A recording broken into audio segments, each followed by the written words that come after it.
What's up, YouTube? This is Too Raw for TV. All right.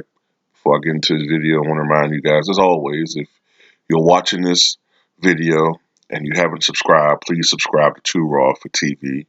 If you haven't hit that notification button, please hit that notification button so that you'll be notified of any and every video that drops on this channel. And also, if you like or at least appreciate the content that's on this channel, please hit that like button. These are things that will help not only my channel, but other channels in the LDBC that you're subscribed to be that much stronger. If you also want to show love or contribute to Raw for TV, you can do so via the PayPal and the Cash App. I thank everybody that has donated to this channel and have contributed their hard-earned money to this channel. And if you want to also support Too Raw for TV on Patreon for only $2 per month, you're able to do so if you choose to.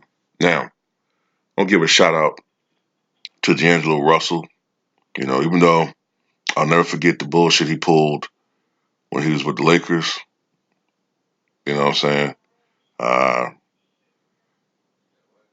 just can't forget that. You know what I'm saying? That snitching shit he did. But shout out still should be given to D'Angelo Russell. Now that everybody's out the way, everybody's gone. Of course, Durant, Curry's out with his injury. Klay Thompson, of course, Draymond faking his injury. You know, the everything now is set for D'Angelo Russell for the next couple of months to be the go-to guy for the Warriors. Now, of course, the Warriors are still going to lose a lot of games, but this is the perfect situation for a volume scorer, as Russell is, to get his numbers. Um, so D'Angelo Russell had a career high last night against the Minnesota Timberwolves. He racked up a career high 52 points. I believe this is his first 50-point game of his career. He shot 19 of 37 from the floor, including 7 of 18, I believe, from three-point range and 7 of 8 from the foul line. And I think he also had something like 5 rebounds and 9 assists or something like that. And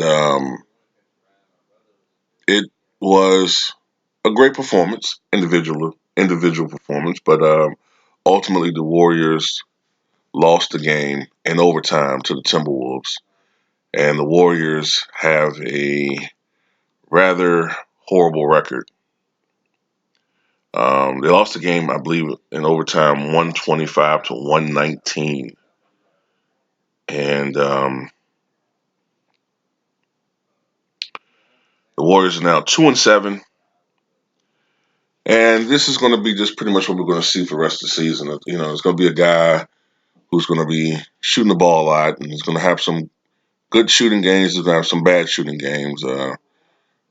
But the Warriors just suck, man. You know what I'm saying? They're not a team that's going to be followed much this year. And even when and if Curry and Thompson come back, by that time, I think the Warriors are going to be well out of playoff contention.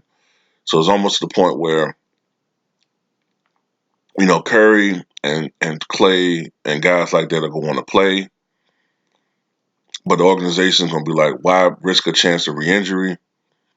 So just sit out the season. But, there's always going to be that battle between what's the best business decision or the best, you're always going to have that battle between guys wanting to get out there and play and the organization wanting the players to do what's best for they think is the best overall decision for their investments.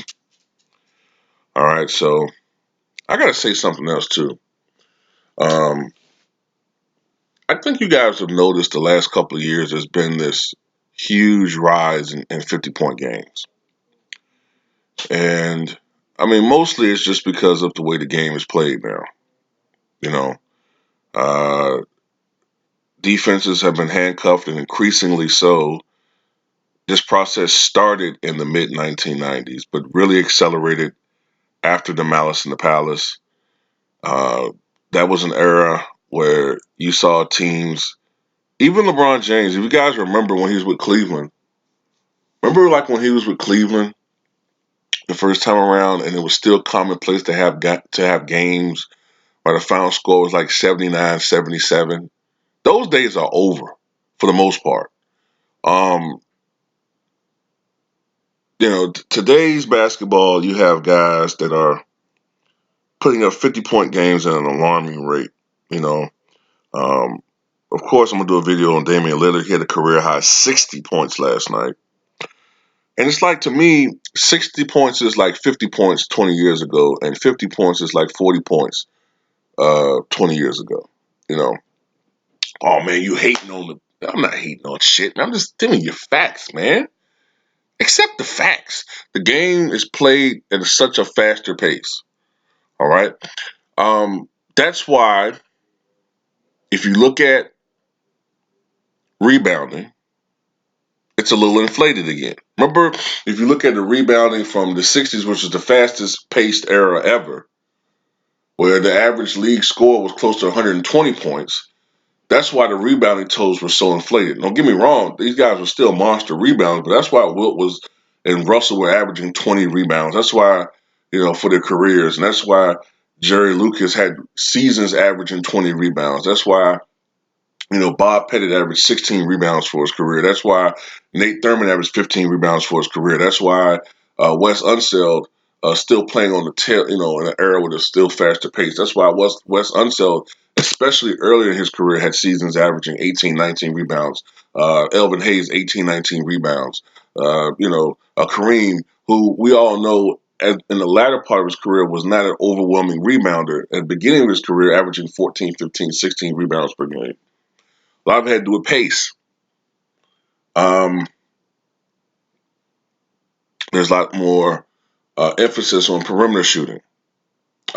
Freedom of movement rule last year, which helped guys like a Stephen Curry score more.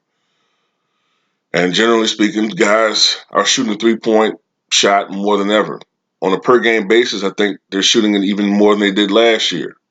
So when you think about it, if a guy's taking 18 3-point attempts, 18, 15, 20, and if you're making 7, 8, 9, 10, 11, 12, 13, think about this. That's like so many extra points off of 3-pointers compared to years ago when taking 7, 8, 9 threes in a game was a lot and making 4 or 5 was a lot. Now you got guys that are making double-digit 3-pointers on a consistent basis, so these guys are scoring more points. Last year, if I'm not mistaken, I think there was something like 22 or 23 50-point games. 20 years ago, the 98-99 season, nobody scored 50 in the abbreviated 50 games season. In 97-98, I think only 3 guys scored 50 points that year. I think it was Karl Malone with 56, Shaq with 50, and Tracy Murray with 50. The year before that, I think Jordan had a season high 51, and he had a 50-point game. And I think he was the only guy to score 50 points that season, if I'm not mistaken. I believe so. So, yeah, the pace has a lot to do with it. You know, I'm not knocking what these guys are doing.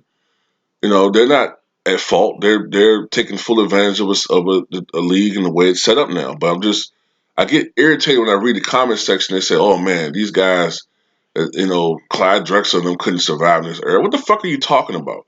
First of all, you can't have it both ways. You can't sit up there and say, "Well, these athletes today are just bigger." The guys back in the past they were too small.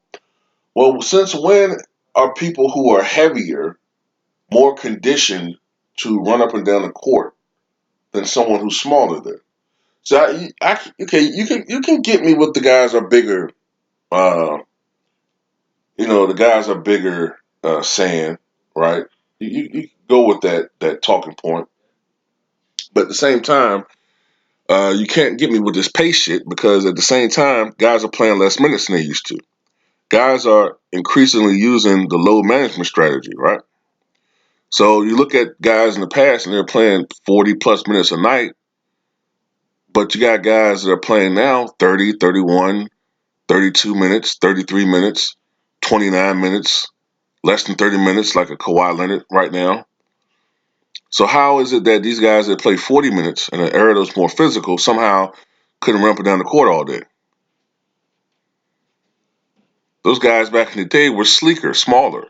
So it doesn't make any sense. It's stupid. Now, one thing I will say, some of the centers of the past may have had some difficulty playing in this era. The centers, um, because of the pace of the game.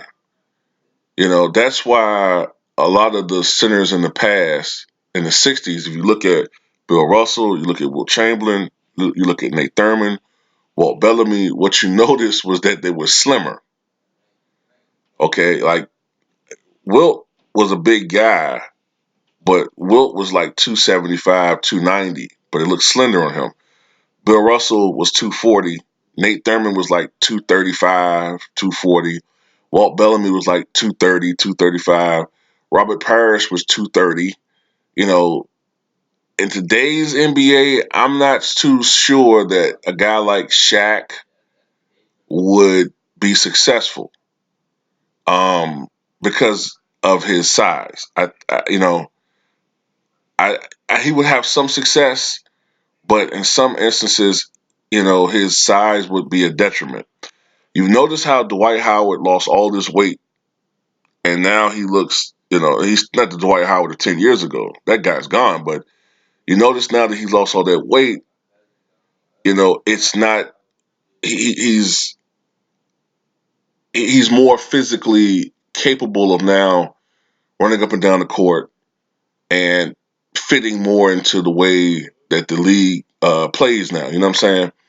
So with that said, I'll concede that. I do think guys like Patrick Ewing, Shaq might have some problems with the pace. I think that ultimately they would adjust. I think that Patrick Ewing would probably lose a little weight, lose about 20, 25 pounds or whatever. But anyway, the point is, a great player is going to fit in. But I think that they would make adjustments. You know what I'm saying? But guys make adjustments. Great players will always be great. That's just the point I'm trying to emphasize in this video. But like I said, I'm not trying to take anything from D'Angelo Russell, but some of these dudes in the comment section really need to think before they speak, man.